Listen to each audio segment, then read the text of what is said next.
7 шақырым орада 150 қапшық шөпшар Әлмәт шәһәре оқушылары жерлі экология департаменті қызметкерлері білен біргелеп, Зей елғасы бойлап Тихоновкадан Урсалаға қадар күймеде езіп, шул қадар шөпшар жиғаннар.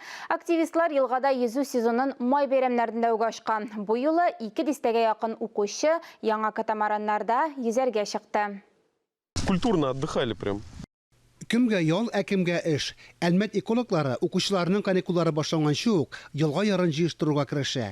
Беренче капчыкны шүпшар белән 5 минут эчендә тутыралар.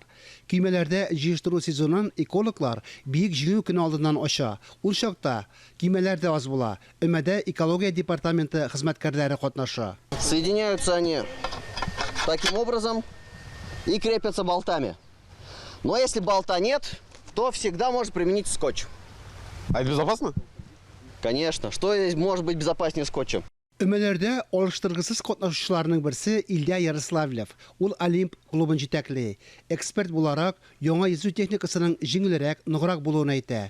Аларны җыю да җиңелрәк, бик уңайлы. Илья җәяүле яки кимәдәге өмәләрне бер дәрәҗәдә бәяли. Һәрберсенең үз романтикасы бар ди.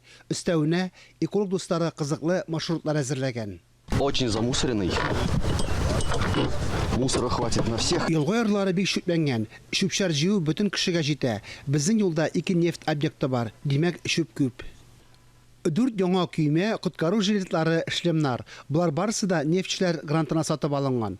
Куркынычсызлык таләпләре төгәл үтәлә. Өстәвенә акциягә иң өлкән мәктәп укучылары җәлеп ителмәй. Яр буе зоналары тагын да чистарак булсын өчен тырышалар. Быел 5 миллион грант акчасы экологик сәяхәтчеләрнең тукталышларын төзекләндерүгә тотыла. Организовывать еще места отдыха, кемпинги. Они будут каждые 3-4 километра. Ял итү урыннарын әзерлибез. Алар һәр 3-4 чакрым сайын булачак. Өсте ябулы урыннарда чәй кайнатырга, ял итеп алырга мөмкин, утын әзерлибез. Шунда тукталышларның беренчесе инде 1 айдан барырга кирергә тиеш. Укучыларга 3-4 сәгать вакыт җирмичә үтеп китсен өчен ныгыррак кирәк. Башта бөтен команда коткару жилетларын кия. Куркынычсызлык техникасы буенча инструктаж тыңлый. Это называется расческа. Когда нас заносит вот в такое дерево, Марат, разреши? Мы облокачиваемся не назад, чтобы нам всеми ветками по лицу прошлось, а наклоняемся вперед. Йөзү техникасы суга төшерелгән. Беренче команда сәфәргә кузгала. 4 көймәгә 23 кеше бүленгән. Шуларның 19-ы мәктәп укучылары.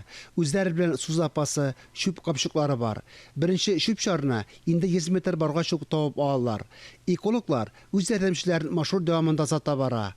Хәзер махсус техниканы көтәргә кирәкми. Машиналарга үз бушаткычлар тагылган. Акциянең нәтиҗәсе 7 чакрым узылган юл һәм 150 капчык шүпшар. Фанис Мөхәммәтов, Тимур Туманов, Татарстан яңалыклары, Әлмәт районы.